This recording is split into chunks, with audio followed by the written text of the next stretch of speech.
Bonjour à tous, bonjour à toutes, j'espère que vous allez bien. Bienvenue sur ma chaîne Mango fait du tarot. On se retrouve aujourd'hui pour votre guidance du mois d'avril. Donc pour vous, Scorpion, ascendant Scorpion, lune en Scorpion. Si vous avez du Scorpion dans votre thème astral, cette guidance vous concerne. Alors un mois d'avril qui s'avère être très intéressant puisque on a quand même l'énergie de votre signe qui est ressortie.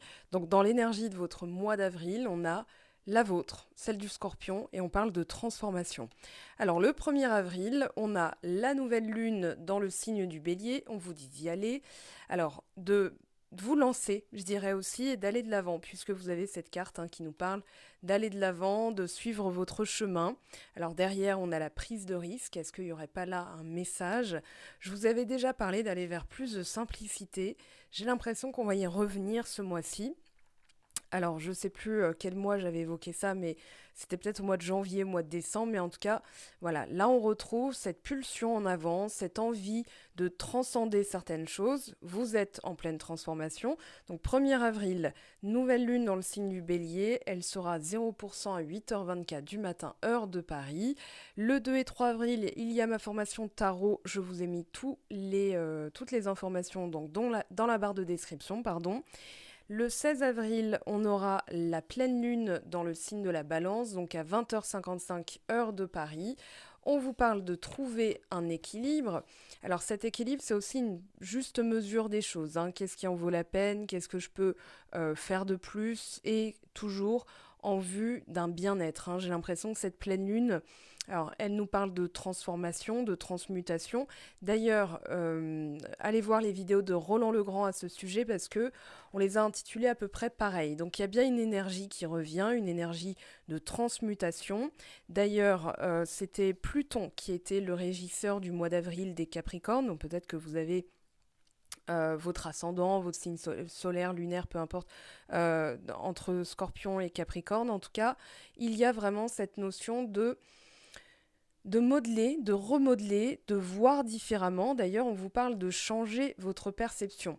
Alors, on se retrouvera aussi dans le mois, mais je le redirai à la fin, voilà, pour les autres phases lunaires, parce qu'il n'y a pas que la nouvelle lune et la pleine lune, mais j'ai décidé d'incorporer 2 autres vidéos dans le mois, donc pratiquement on se trouvera toutes les semaines pour les énergies lunaires. Donc il y aura le premier quartier et le dernier quartier, parce que là, ça pulse tellement qu'il nous faut des petites mises à jour. Donc voilà, ça, c'est au niveau du Mango Planner aussi. Vous retrouverez tous les calendriers lunaires de toute l'année 2022 dans mon Mango Planner. Il y a aussi plein d'autres outils. Je vous laisse découvrir ça dans le lien juste en dessous. Alors, on a quelque chose de très intéressant parce que c'est comme si on vous disait ok, la vision, elle est là, mais elle est bloquée. Le 2 d'épée, c'est vraiment ça. C'est j'arrive pas à voir, il faut que je fasse appel à mon intuition. Il se peut qu'il y ait des événements ou un manque d'informations qui vous place dans cette posture-là. Et on vous préconise de changer votre perception. Il est temps d'entamer un travail sur les schémas de pensée qui vous maintiennent dans un niveau vibratoire bas et éloignent l'objet de vos désirs hors de votre portée. Ouvrez votre troisième œil pour vous autoriser à de nouvelles perspectives et pour recevoir des réponses et solutions alternatives. Ayez l'esprit créatif, car c'est en prenant des risques que vous surmonterez vos blocages et schémas non désirés. Détournez-vous des peurs, de la honte et de la colère pour accueillir le courage, l'acceptation et la raison, lesquels vous ouvriront la voie de l'amour, de la paix et de la joie. Et pour l'affirmation, je me libère d'anciennes convictions et de blocages pour élever mes vibrations et ouvrir mon esprit à de nouvelles possibilités. Et bien là, j'ai l'impression qu'on a résumé ce 2 d'épée de manière parfaite. Peut-être que je vous relirai ce message. On vous parle de créativité, on a le roi de bâton. On a les amoureux, donc il y a entre le 2 d'épée et les amoureux l'idée d'un choix à faire, d'une direction à prendre, d'un carrefour, d'un entre-deux où vous devez vous positionner pour justement aller vers ce que vous désirez. On a ici en énergie connexe l'énergie du Capricorne, donc on vous parle d'achèvement, de réussite et aussi de carrière, d'ambition, de famille, d'héritage, peut-être des questions d'argent. Et là, on a la vision. Voilà, dans cette carte ici, on a l'idée de transcender. Voilà, je vous montre donc le troisième œil et ici survolé avec l'aigle. Donc on vous demande d'avoir une vision plus périphérique, plus à 360 degrés. L'aigle étant Aquila, on parle d'un regard d'aigle, acéré comme celui d'un aigle. Donc ici, prise de hauteur, nouvelle vision. Il y a une situation qui demande à ce que vous fassiez appel à votre troisième œil, puisque vous êtes effectivement dans un, c'est pas un blocage, mais je pense un choix à faire, et que les deux possibilités eh bien, vous paralyse un petit peu. Donc, quoi faire, quoi choisir, où aller, qui choisir, par exemple, hein, si ça peut être aussi du sentimental, puisqu'on a les amoureux, on a le 4 de bâton. Donc, il y a quand même un objectif. Ce 4 de bâton, c'est la stabilité, être entouré des meilleures énergies, donc des amis, la famille, etc. On va en reparler. Ici, on vous dit que quand cette carte apparaît, c'est qu'il y a un certain nombre de changements positifs, et on voit que c'est très positif votre tirage, qui arrivent avec cette carte. Vous obtiendrez bientôt ce pourquoi vous avez travaillé si dur. Et là, vous avez le 9 de denier qui nous parle justement de matérialiser ses efforts sous forme d'argent, sous forme de temps, d'amour, pourquoi pas, mais en tout cas, ça va être palpable. Il y a l'idée de palper dans votre tirage, hein, que vous allez palper, alors peut-être de l'argent, mais je pense que c'est surtout ce pourquoi vous avez travaillé si dur, c'est-à-dire le nœud sud qui est dans votre signe actuellement, le nœud sud en scorpion, il nous fait travailler le karma, mais dans les profondeurs, dans les limbes, dans le bas du bas, et on est en train de racler le fond pour tout faire remonter à la surface. Il se peut d'ailleurs qu'il y ait une personne du passé qui ressurgisse, parce qu'on a le 6 de coupe et le 2 d'épée, et que ça vous place dans un ok, là, il vient de m'arriver ça comme information et je suis obligée de choisir. Moi, je pense que c'est plutôt, je sens qu'il y a quelque chose qui va s'avérer vrai plus tard parce qu'on est dans la position du long terme et que ça peut être quelque chose de l'enfance, ça peut être une personne de l'enfance aussi. Mais bon, on verra. En tout cas, on vous parle d'histoire d'argent, d'héritage, de famille avec cette carte. On vous parle aussi et l'énergie du Capricorne, hein. Donc, vous êtes en train de protéger certaines choses. Attention à ne pas tomber dans un piège, parce qu'il peut être aussi question d'avoir affaire à quelqu'un qui cherche à nous faire payer quelque chose dont on est en réalité innocent. Alors, cette carte, on l'a déjà vue pour l'énergie du... c'est marrant parce que là, vous avez le Capricorne et c'était le dernier quartier dans le signe du Capricorne qui avait aussi cette carte. Donc il y a quelque chose en ce moment qu'on travaille collectivement, en tout cas que vous ressentez. D'ailleurs, j'avais préconisé d'aller voir la vidéo du Scorpion pour le mois de mars, mais là pour le coup, pour aussi le mois d'avril. Donc voilà, essayez pas de réfléchir, c'est instinctif. Avec le roi de bâton, on vous dit ce qui va vous aider, c'est d'écouter votre énergie émotionnelle. Voilà, ce qui me donne envie de me défendre ou d'affirmer mon pouvoir, sans pour autant tomber dans la manipulation. Mais il se peut aussi, et on vous le dit, qu'il y ait une période où des ennemis pourraient essayer de ressurgir. Donc protégez-vous, protégez votre réputation. Avec la carte du Capricorne, il est question aussi de nos responsabilités, du travail, de notre ambition. Il pourrait y avoir des gens qui essayent de vous mettre des bâtons dans les roues, mais ça ressort pas dans le tirage. Ça, c'est vraiment l'énergie de la carte. Et on parle de responsabilité, on parle de patience, on parle de rigueur. Donc ici, il y a peut-être des choses qui émotionnellement ressortent. Moi, je vois beaucoup de rouge, hein, à travers cette carte.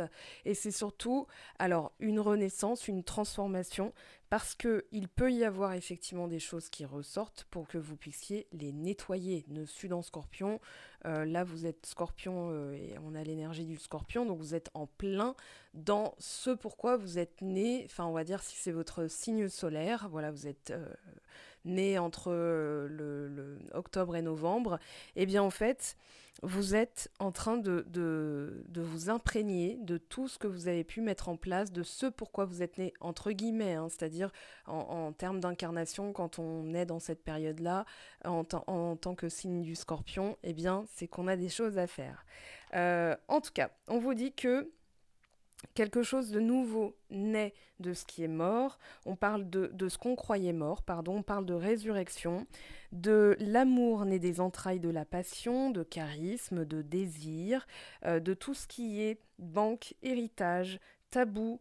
Ça peut être aussi des questions liées aux fantômes, aux obsèques, voilà, se plonger aussi dans les entrailles, dans les arcanes de mécanismes, puisqu'on a le nœud sud en scorpion, voir le cœur d'une question, être sage, ne pas supporter les imbéciles, les accords mais avec prudence et précaution, le ressentiment, l'agressivité cachée, les ennemis secrets ou déclarés, l'énergie paranormale, le pouvoir, les malédictions, les sorts, la métaphysique, les histoires de vampires, tout ce qui vient de l'Égypte aussi, être accusé à tort, se sentir seul, l'attitude hautaine, être remarqué, vouloir être détruit pour son charisme aussi, euh, être abandonné, les harceleurs, les vies antérieures, l'idée que la mort n'est jamais une fin. Et on parle de transformation par le désir, de capacité médiumnique, de secret, de gain-perte et de liaison secrète. Alors ça, c'est l'énergie de votre mois d'avril. On va aller plus en profondeur. Le 2 d'épée, comme je vous le disais, c'est d'ouvrir son troisième œil, de changer sa perception, de pouvoir en fait voir au-delà de ce qui se présente. Alors on parle de pardon. Il se peut aussi, alors je sais plus, je crois que c'est les poissons qui avaient eu cette combinaison. Enfin, le pardon. En tout cas, il est vraiment question de laisser aller certaines choses. C'est-à-dire que là, quand il y a une nouveauté qui se propose à vous, hein, qui arrive comme ça et qui vous place dans un entre-deux, quand on dit voilà, j'ai le fessier entre deux chaises, c'est qu'en réalité, il y a quelque chose que vous pouvez abandonner ou bien il y a un manque d'information. Là, pour le coup, avec la carte du pardon, avec les amoureux, avec l'enfance, je dirais que on vous invite à aller de l'avant, à passer au-dessus d'une situation et peut-être à libérer une idée, un état d'esprit, parce que le 2 d'épée peut représenter aussi votre ancien vous, qui avait telle manière de penser, et le nouveau vous, qui a une nouvelle manière de penser. Donc forcément, comme vous êtes en pleine transformation, vous vous sentez dans un entre-deux, vous devez pardonner. Alors il y a les méthodes Ho'oponopono, il y a plein de manières de pouvoir pardonner, mais c'est surtout l'acceptation de ce qui est et pas de ce qui aurait dû être. Voilà, on va pas comparer une situation à une autre. Voilà factuellement ce que j'ai matériellement. Ça peut débloquer d'ailleurs beaucoup de choses puisque là vous avez une carte de loi d'attraction positive et surtout concrète. Voilà, qui arrive dans la matière, qui se concrétise, qui se matérialise. Donc pour moi, ce 2 d'épée, normalement, alors tel que c'est dessiné, pas dans le tarot traditionnel, mais il y a une main qui est plus relâchée que l'autre. Il y a une idée sur laquelle on s'accroche et une autre avec laquelle on est un petit peu plus souple. À vous de voir laquelle est laquelle, mais en tout cas, pardonner, c'est aussi accepter de ne pas savoir, se pardonner à soi-même. Je change ma perception, je ne peux pas tout savoir, mais en tout cas, moi j'ai l'impression que c'est relié à l'enfance ou au passé, c'est-à-dire une personne, un ancien amoureux, une ancienne amoureuse, peu importe, mais en tout cas, l'idée d'aller de l'avant, l'idée de suivre son instinct, de suivre sa voie, elle est à l'intérieur de vous, c'est dans le troisième œil, c'est dans les tripes, c'est dans le cœur et ça passe par le corps. Donc c'est pas par le mental que vous allez pouvoir avoir vos réponses parce que le mental, lui, va se référer à des choses, des hypothèses, à des conclusions, à des suppositions et vous connaissez l'accord Toltec, ne jamais faire de suppositions, ne jamais rien prendre personnel, etc., etc. En tout cas, là, on vous dit, ok, il est peut-être temps de se poser et de vous demander qu'est-ce que vous pouvez libérer, quelle idée, quelle chose ne vous appartient plus, voilà, quel événement du passé que vous n'avez peut-être pas digéré ou que vous avez digéré, mais qui reste, qui traîne, voilà, peut-être un amour de jeunesse qui ne s'est jamais concrétisé. Est-ce que c'est ça que vous devez pardonner pour libérer, pour pouvoir aller de l'avant et surtout pour pouvoir bien vous entourer. Alors on a quand même l'idée du manque derrière, hein. On a le 5 de denier en dos de deck, donc ici c'est associé à l'abandon, à la trahison, à l'humiliation, aux 5 blessures d'âme, voilà, pour les travaux de Lise Bourbeau. Mais moi j'ai vraiment ce sentiment que ça peut être aussi des choses, un choix de vie, aller de l'avant, vouloir les meilleures choses pour soi, ça peut être dû à des vœux de pauvreté, de chasteté, voilà, dans des vies antérieures, peut-être une relation du passé qui ressurgit pour valider si vous vous êtes bien positionné. Ça, c'est très possible aussi. Je le sens le test hein, pour vous. Le test de l'univers. Alors, ce que j'appelle un test de l'univers, c'est que quand on a appris une leçon, elle va revenir dans le sens quelques mois plus tard ou par une autre personne ou dans un événement qui n'a rien à voir, une circonstance. Voilà. Et en fait, La posture, ce 2DP, c'est une posture mentale, hein, c'est-à-dire je dois décider, c'est pas une obligation, mais je décide en fonction de ce que je ressens. D'accord, ça c'est quand on fait passer le cœur en premier, tout ça je l'explique dans l'outil complétude, mais en tout cas, l'univers il va dire ok, bon, t'as appris ta leçon, mais est-ce que tu l'as comprise? Est-ce que tu as conscientisé toutes les arcanes, tous les mécanismes, toute la logique derrière? Donc quand quelque chose se reproduit, l'idée c'est de voir si vous êtes cohérent entre votre cœur, votre esprit, votre corps, vos actions, etc. Si vous êtes aligné. Donc ici, pour moi, il y a aussi l'idée de se pardonner, d'avoir peut-être reproduit des choses, même si on n'a pas l'idée de répétition, mais plutôt de posture avec le 2DP.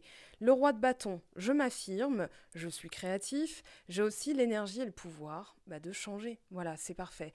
Le changement, c'est incarner cette puissance qui coule en vous. On parle de sève comme on parle de fluide sanguin, de fluide vital.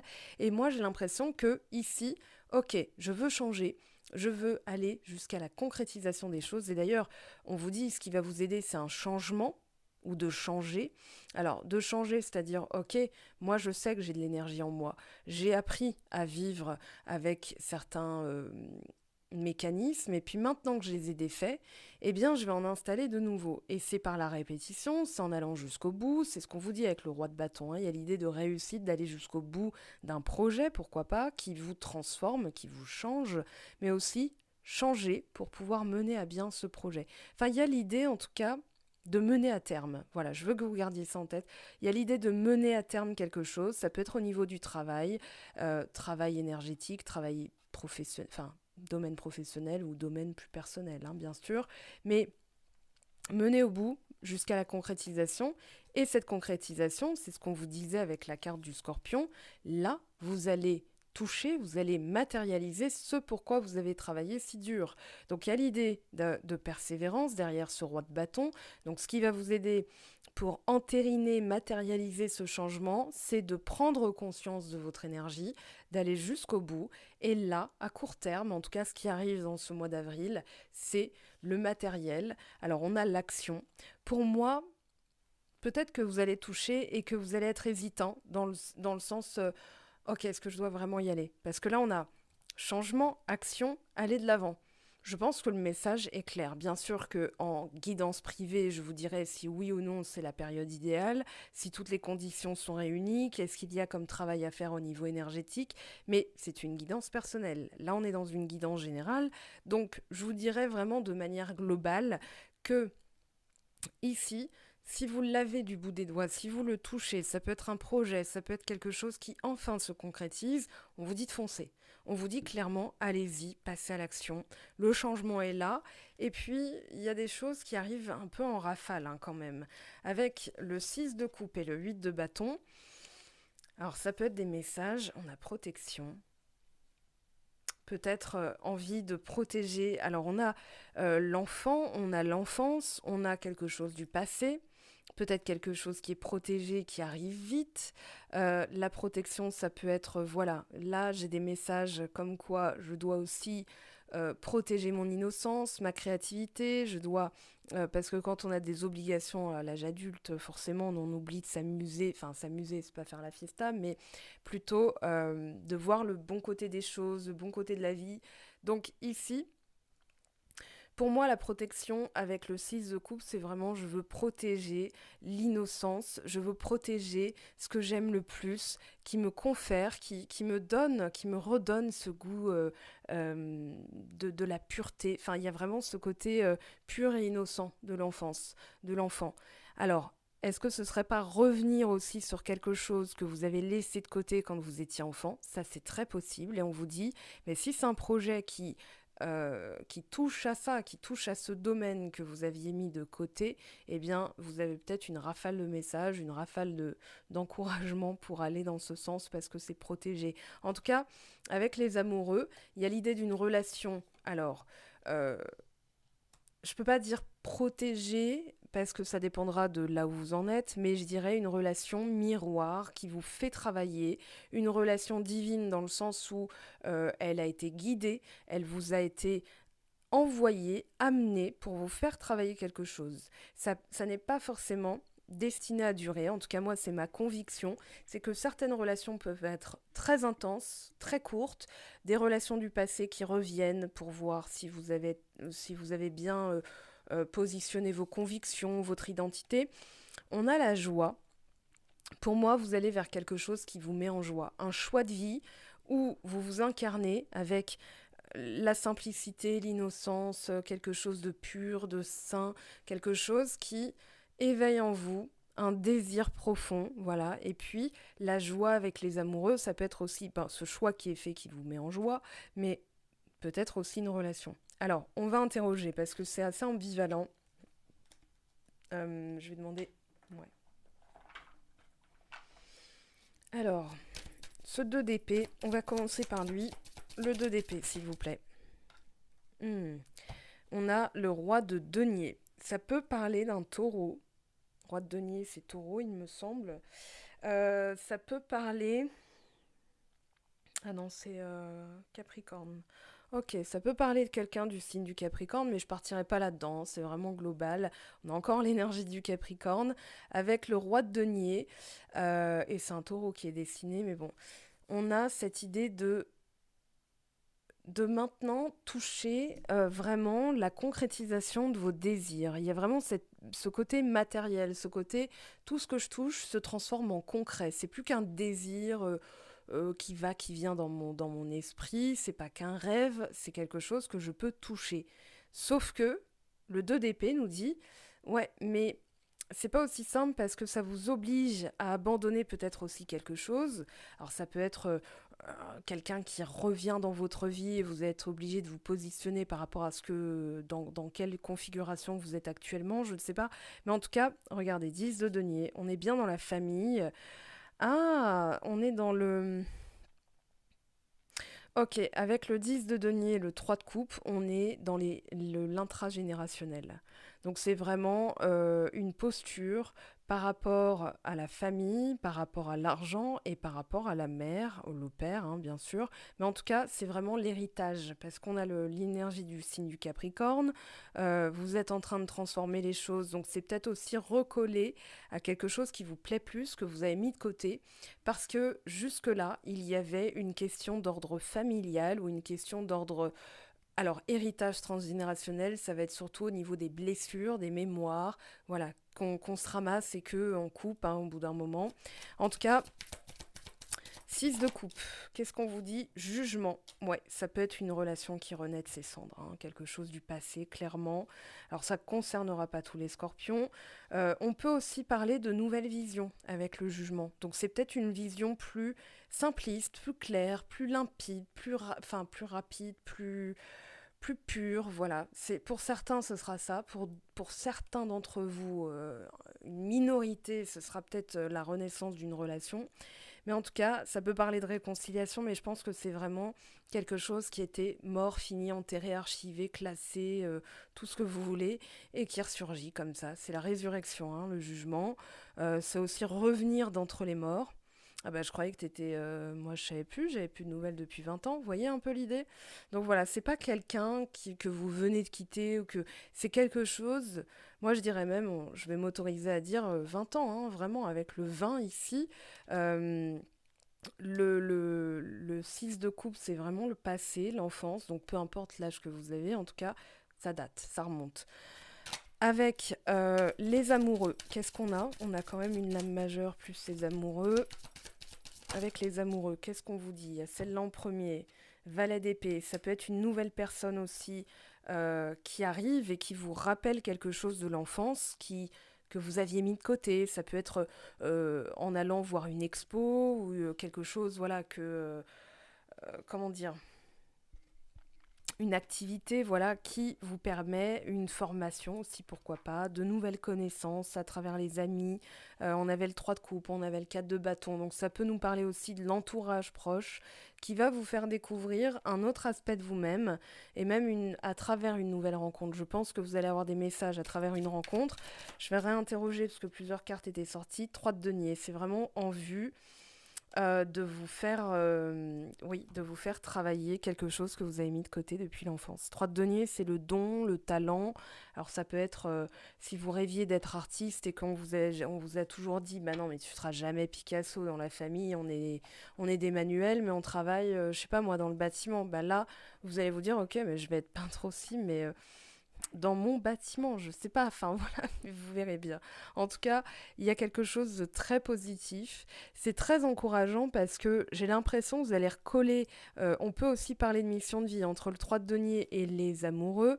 On peut aussi parler de quelque chose qui est pour vous. Pour lequel vous êtes né et que l'univers vous poursuiviez. Donc ça peut être aussi vraiment dans le domaine... Enfin, de toute façon, ça touchera au domaine professionnel, parce qu'on a le roi de bâton, 8 de bâton, mais c'est lié à votre enfance. Donc, je vous laisse voir, soit avec moi, soit avec vous-même, dans la section commentaires. Voilà, vous pouvez me témoigner ce que vous ressentez. Si le cœur vous en dit, il y a les guidances privées. Fin avril, je ne prends pas de guidance parce que je pars en vacances avec des amis. En tout cas, voilà, ça va faire beaucoup de bien, là, de souffler un petit peu. Soufflez, regardez au fond de vous parce que la réponse est déjà là. C'est tout ce que je peux vous dire. Je vais même compléter, attendez, je vais prendre une carte en plus parce que pour moi, vous avez la réponse. La réponse, elle est dans votre troisième œil et vous êtes un signe hein, de perception, enfin tous les signes, mais voilà, il y a quelque chose, effervescence, enthousiasme, allégresse, réjouissance, Glee, la série Glee, je ne sais pas si vous connaissez, voilà. Donc l'allégresse, ça veut dire ça. Peut-être que vous aurez des réponses, c'était peut-être du chant, voilà, que vous avez mis de côté et que là, peut-être que vous allez faire The Voice 2023, je ne sais pas. En tout cas, vous me direz, vous aurez la réponse. Je vous aime, je vous embrasse, prenez bien soin de vous et à très très vite. Ciao ciao.